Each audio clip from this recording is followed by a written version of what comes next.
Ayan, so mga kabahay, magandang hapon po. So, videohan lang po natin tong rancho.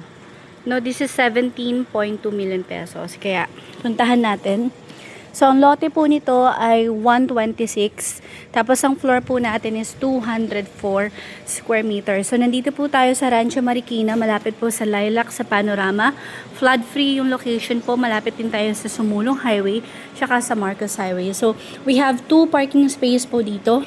Then, dito naman po yung entrance natin. So, modern design yung ating dito, bahay. Tapos, ito yung ating living area. Ganyang kalawak yung living area natin. Ayan.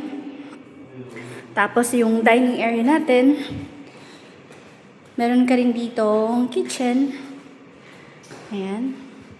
Tapos may toilet. Ito yung powder. Ayan. Meron ka dito maid's room. Meron na rin sariling toilet and bath. Okay. Tapos, hindi, ano lang to, parang reels lang. Meron akong video nito.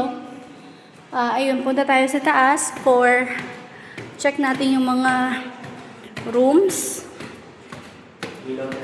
Yep. So, ito yung first room natin. May sarili ng toilet and bath. Tapos po, ito yung ating toilet and bath nitong ating first room. So, sa lahat ng rooms, merong kanya-kanyang toilet and bath at saka yung kanyang cabinet. Ayan. Dito sa second room, ganun din. Tapos, punta tayo sa master. Ayan po. Ito yung master bedroom. Then, same thing. Meron sariling toilet and bath.